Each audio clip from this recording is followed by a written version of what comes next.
centuries-old war was hidden in the eyes of the enemy. A lone soldier, a mysterious alien girl, and a mission that was never supposed to matter, until it changed everything. In the ruins of a battlefield, a spark of trust ignites a journey across enemy lands into the heart of a forgotten city, and toward a choice that could unite two worlds or destroy them both. This isn't just a rescue. It's the beginning of something far greater. Stay until the end, because peace has never come at a cost this high. If you are new here, then please subscribe this channel and show thumbs up by liking the video. Now let's move toward this wonderful story. The sky above the battlefield had turned the color of ash, heavy with smoke and the echo of distant explosions. Taryn Voss crouched low behind the twisted wreckage of what used to be a transport ship, the air around him thick with heat and the sharp scent of scorched metal. His breathing was steady but tight, every muscle tense as he scanned the horizon. He didn't know what he was supposed to find, only that the mission was urgent and secret. Intelligence reports were vague, but the orders were clear. Recover the lost asset before either side could exploit it. Taryn wasn't a hero. He never wanted to be. He was a soldier, trained to follow commands, not question them. Yet something about this assignment unsettled him in a way no battle ever had. He had crossed deep into Veilarian territory, far beyond the usual patrol lines where the ruins of ancient buildings whispered of stories long forgotten. The quiet here wasn't peaceful. It was too still, like the world was holding its breath. He moved cautiously through the shadows, his boots barely making a sound on the dust-covered stone. The sun, dimmed by the haze, cast strange light patterns across the crumbling walls. Then he saw movement. A flicker, just out of view. Taryn raised his hands and stepped forward slowly, not reaching for his weapon. "I'm not here to hurt you," he said gently, his voice low but firm. At first there was no reply. Then, from behind a half-fallen arch, a figure stepped out. She was smaller than he expected. A girl, no, a young woman, her silver hair tangled and trailing down her back like spilled light. Her eyes, wide and glowing faintly green, locked onto his. She looked terrified and exhausted, her body tense as if expecting an attack. But she didn't run. Taryn kept his voice calm. "Are you Sarayan?" She blinked at him. He could see the confusion in her face. Maybe she didn't understand his language. Maybe she wasn't sure if he was real. But she nodded, just once. "You're not safe here," he told her. "We have to move." She didn't answer. Instead, she hesitated, then slowly extended a hand toward him. Her fingers shook. Without a word, he reached out and took it, surprised by how cold her skin felt. Her trust was thin and fragile, like ice over a pond, but it was trust all the same. They moved together through the remains of what had once been a temple or council hall, its ceiling open to the sky. Taryn kept low, guiding her carefully past the debris. Every sound made his heart pound. Somewhere in the distance, a muffled explosion rolled across the horizon, a reminder that the war hadn't paused just because they had found each other. He glanced at her several times. She didn't speak, but her eyes never stopped moving, scanning the ruins as though haunted by memories. There was a strange grace to the way she walked, even when stumbling. She wasn't like the other Veilarians he'd seen in battle.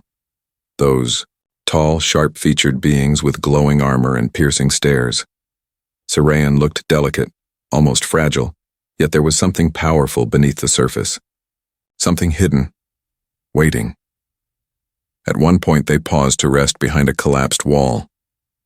Taryn handed her a water capsule, and she accepted it with both hands, drinking carefully. He noticed the marks on her wrists.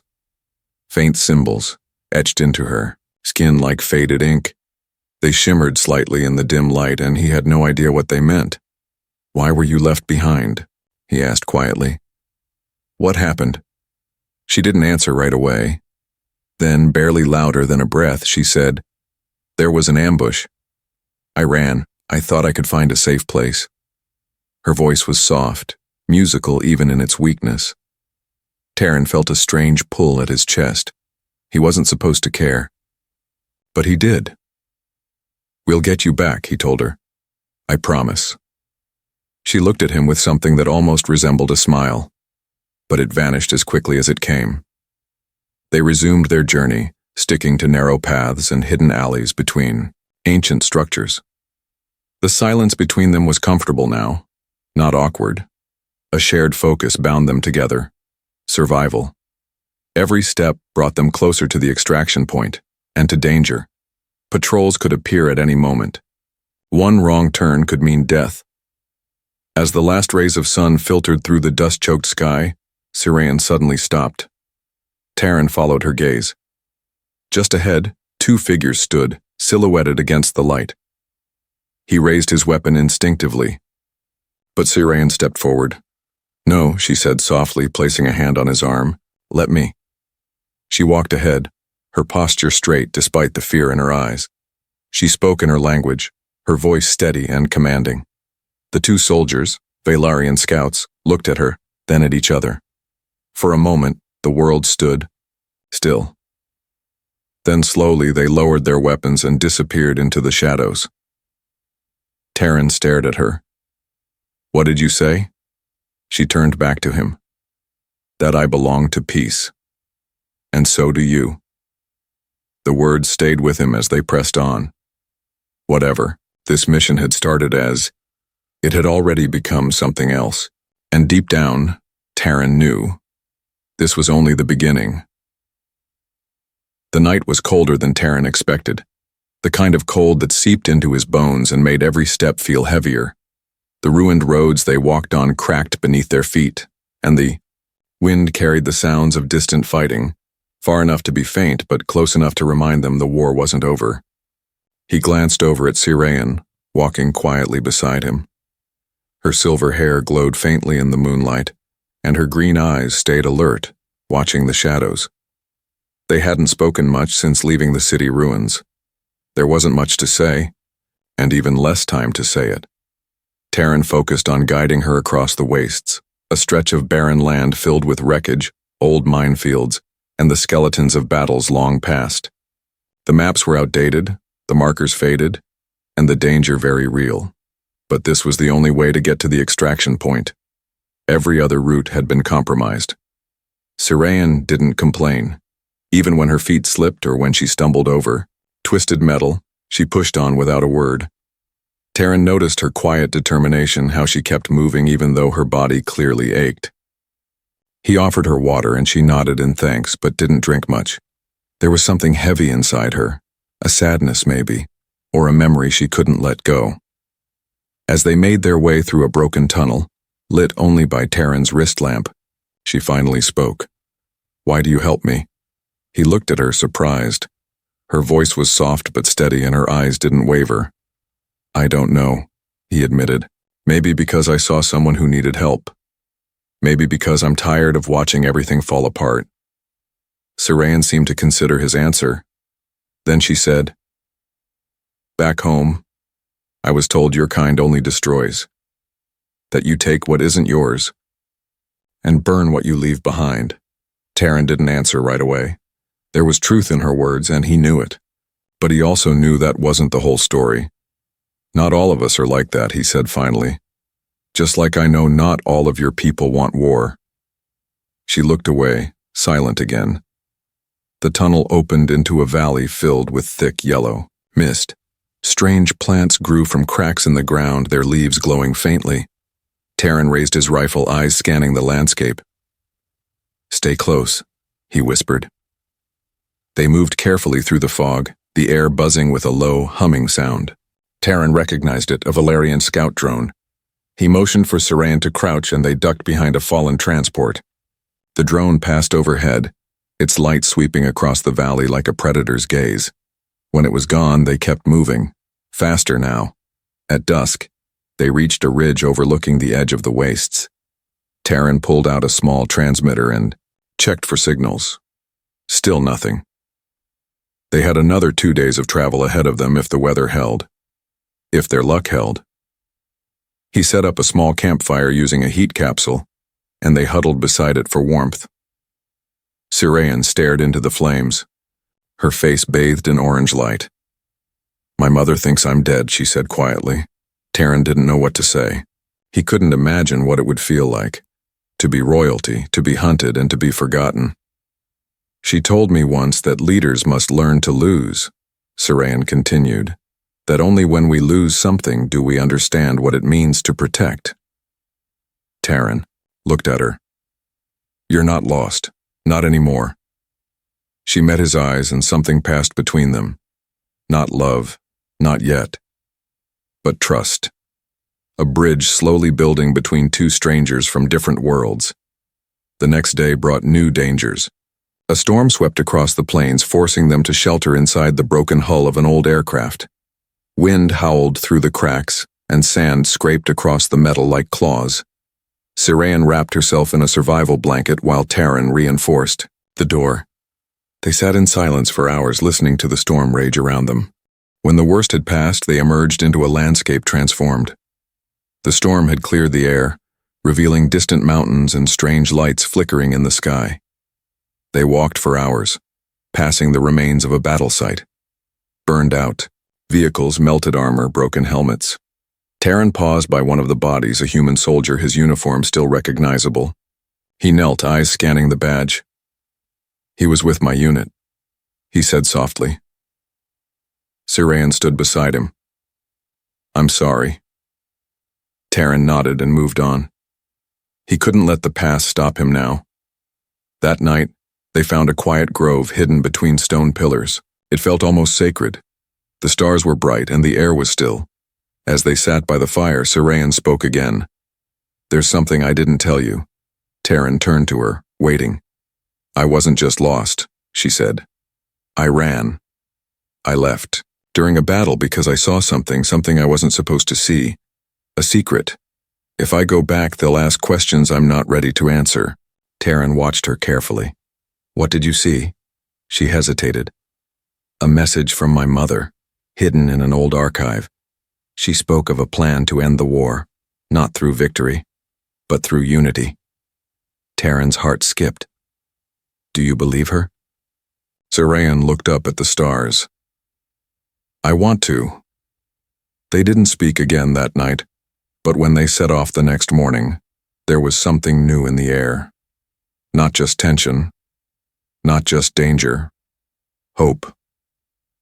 The city of Kelvira rose from the valley, like a vision from a dream. After days of silence, struggle, and survival, Terran, Voss, and Sirain stood on a ridge overlooking the alien stronghold. The sun, now setting behind jagged mountains, bathed the city in golden light.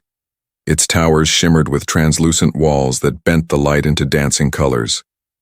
It was unlike anything Terran had ever seen, part city, part sculpture, as if built by music and memory rather than hands. For a long moment, neither of them moved. Sirain stared down at her home, her expression unreadable. Terran looked at her and saw both wonder and fear in her eyes. She was going back, yes, but not as the same person who had left. The silence between them was heavy, not uncomfortable, but full of thoughts neither could speak. As they approached the city gates, the air seemed to hum with tension. The streets, once full of life, were now strangely quiet. Terran felt every step press against invisible eyes. Sirain walked slightly ahead, her back straight, her silver hair falling like a banner behind her. Then the gates opened, not with violence or fanfare, but with a slow, deliberate pull. From within, figures emerged. A procession of guards in flowing armor, their faces masked, their posture alert. And at their center stood a figure Terran knew instantly. She was tall and calm, her presence commanding but not harsh. Her robes shimmered like the city itself, and her long hair was braided with fine crystal strands. Her eyes, deep green and glowing, locked onto Sarayan and didn't look away. Terran knew without needing to be told, this was Queen Nythea, ruler of Kelvira, and mother of the girl beside him. Sarayan froze. For a moment, the weight of everything they'd been through seemed to rest on her shoulders. Then she stepped forward, slow and unsteady, until she stood just a few feet from the queen. Her lips parted, and with a voice almost too soft to hear, she said, "Mother." The queen's expression cracked. She stepped forward quickly, all formality forgotten, and wrapped her arms around her daughter. It wasn't a graceful gesture. It was desperate and real. Terran turned his gaze away, giving them the moment. He felt like he was intruding on something sacred. The kind of reunion that needed no words to be understood. When they finally pulled apart, the Queen looked at him. Her eyes studied him not with suspicion, but with a strange curiosity. "You brought her back?" she said. Her voice was strong and rich, with a tone that carried both authority and gratitude. Terran nodded, unsure of what to say. But before he could answer, Sirayan did. "He saved me," she said, her voice clearer now, filled with strength. The Queen's expression softened further, and for a moment all the tension in the air seemed to melt. The guards around them relaxed. The gates opened fully. And just like that, Terran Voss, a soldier from a distant world, stepped into the heart of a place few humans had ever seen. Inside, Kelvira was alive with color and sound. Music drifted through the streets, light reflecting off crystal arches and flowing water. A celebration had already begun. Word of Sirayan's return spread like fire, and soon the city square was filled with people, Valerians of every age, their voices rising in joyful song. Terran walked among them, unsure of his place. Some looked at him with wonder, others with suspicion. But no one turned him away. He was led to a seat beside the Queen and Sirayan, at a long table filled with food, glowing fruits, and cups of silver liquid that tasted like mint and honey. The Queen raised her hand and the crowd fell silent. She spoke not in anger, not in warning, but in hope. Her words, translated through a soft whisper in Terran's ear, spoke of healing, of new chances, of peace. Terran watched Sirayan as she listened to her mother. She smiled for the first time in days, not a small, uncertain one, but a full smile that reached her eyes. And he realized that this wasn't just her homecoming. It was the start of something bigger, something important. Later, as the music rose and the stars appeared above, Terran walked through the outer gardens. The lights of Kelvira sparkled like stars fallen to earth. A young Velaryon boy ran past him laughing, and Terran smiled. The boy stopped, looked up at him, and offered him a small carved token, shaped like a bridge. "For you," the boy said in simple common tongue. "For helping." Terran took it, stunned.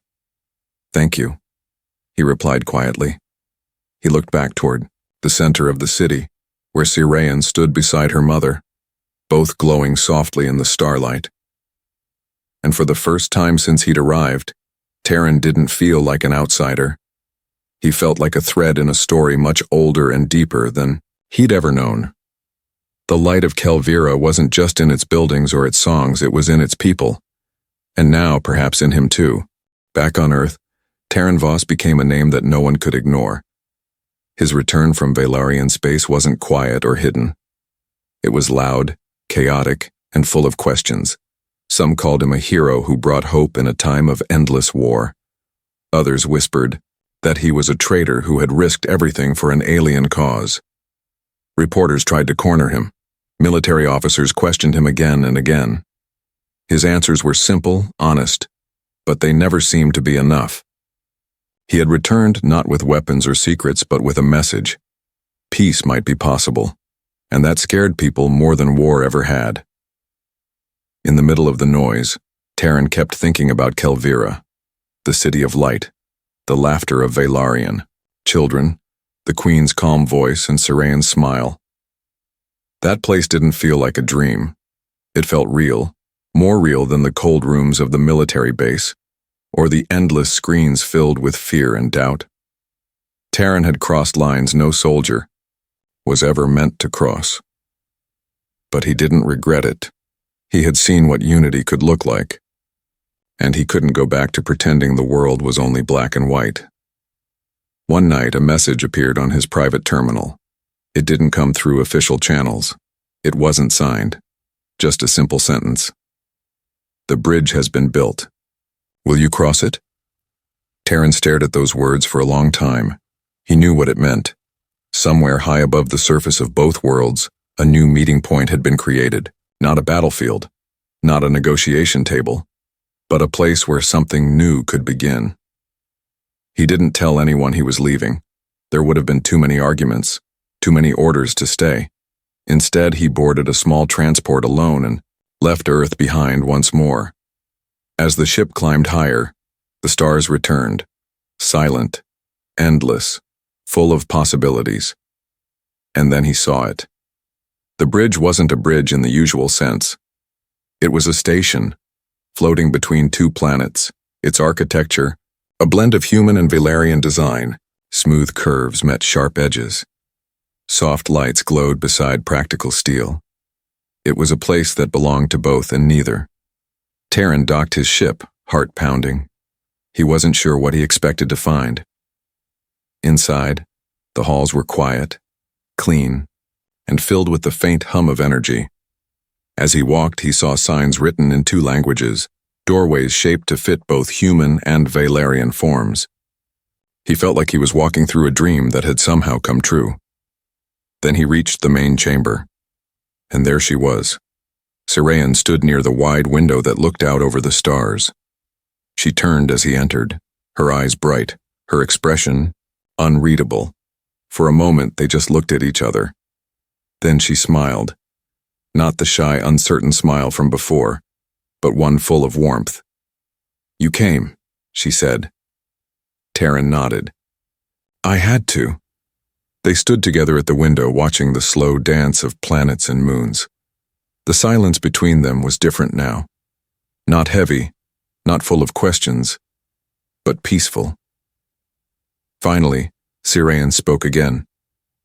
"This place was my mother's idea, a bridge between our worlds. She believed we could build something better." "She was right," Terran said softly. "I've seen what hate can do. Maybe it's time we try something else." They talked for a long time, about the past, the war, their doubts. Sirayan shared what she had learned since her return, how some of her people still feared humans, how others were curious, open, ready. Terran told her about the voices on Earth, the arguments, the uncertainty. But he also spoke of those who wanted peace, who were tired of endless fighting. As the conversation faded, Sirayan reached into her pocket and pulled out a small crystal. She held it out to him. "This is a memory stone," she said. "It holds part of my journey. And now, yours, too." Terran took it, closing his hand around it. The warmth of it surprised him. "What now?" he asked. She looked at him, her expression calm but serious. "Now we begin. Not with governments, not with orders, but with people.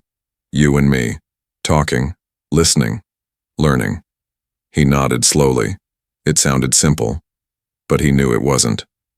There would be resistance, fear, anger, but also hope. And that hope started here. Before he left the station, they stood together beneath a large arch, a symbolic bridge between species.